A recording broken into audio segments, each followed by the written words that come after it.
Udah bisa jalan berapa kilo sih teh? Dari sini ke Kampung Cina 1 kilo ada? 5 kilo. 1 kilo ada. Jadi pulang pergi sudah yang keberapa? 2 kilo. Sebelumnya ibu kurasa Sudah sehat. Akan menyebabkan peninggian daripada kadar gula darah. Gula masuk, kemudian disambar, dimakan menjadi kadar gula darah. Jadi kalau penderita, kalau kita sudah ada gangguan penyakit, misalnya seperti keturunan lah ya, seperti kencing manis ya. Kalau kita minum gula berlebihan, maka sel-sel darah tadi tidak sanggup untuk mengeluarkan gula yang ada dalam tubuh kita. Sehingga akhirnya menumpuk dan menyebabkan kadar gula tinggi ini bisa menyebabkan kekentalan darah, Bu.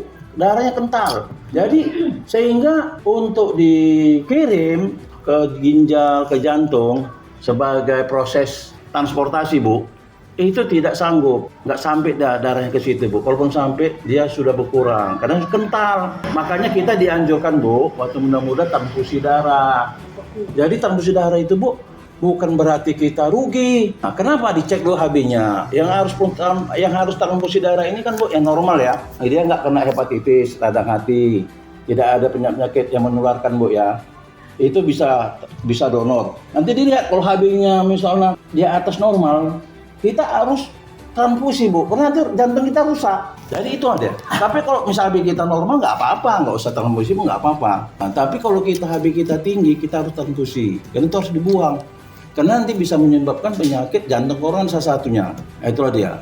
Kemudian kalaupun kita sehat, kemudian kita takut gemuk, takut kena gula, kencing manis, kita nggak minum gula, kan itu ya bisa menyebabkan badan kita kurus.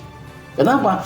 Gula tadi bisa menyebabkan gemuk. Contoh nggak jauh-jauh. Waktu bayi, ASI nggak ada, kasih aja nih teh putih campur gula. Besok setahun dia minum, kembang dia terus sana ya, anak bayi tadi. Tadi kalau kita konsumsi gula bisa menyebabkan gemuk. Tapi kalau kita stop konsumsi gula, kita bisa kurus. Kan gitu. Walaupun kita masih makan, kan gitu ya. Jadi di sini ya alhamdulillah ya, kalau kita lihat memang Malaysia ini kalau saya lihat, Bu, teknologi kedokteran lebih tinggi dari Indonesia. Kenapa bilang? Memang dia kuliah, Bu, di Indonesia, Bu, S1-nya. Tapi setelah tamat dokter, dia kuliah S2-nya keluar negeri, Bu. Ngambil jantung, ngambil bedah tulang, kan. Itulah ini Pak Dokter, di Maret ini udah 2 dokter spesialis bergabung sama kita. Kemudian saya kasih tahu lagi, 1 orang penderita cuci darah, setelah minum ini, gak banyak dia minum, Bu. Dia bilang, mesti habis 1 botol itu? Iya. Baru ada reaksinya?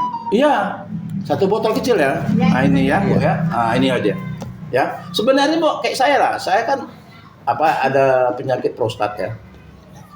Jadi setelah mau kencing itu bukan sakit, tidak puas. Setelah saya dikenalkan sama Pak Ambe, ya kan? Sekarang kencing saya lepas. Alhamdulillah. Walaupun saya sekali. Luar biasa, Gaul. Walaupun saya sekali, Bu. Enggak ada, Bu. Kalau enggak kan nampak ini pasang kateter. Coba Bapak berdiri, Pak. Maaf. Wow, kira perjaka tadi malah. Mantap. Saya pertama lihat emang saya kira perjaka deh. Benar ya, Bu ya? Makanya saya undang lagi ke sini sebab saya penasaran. Ya kan? Iya. Jadi, Bu, saya coba, Bu. Saya coba kan dikasih kan. Lama-lama saya bilang, Pak Sumarli.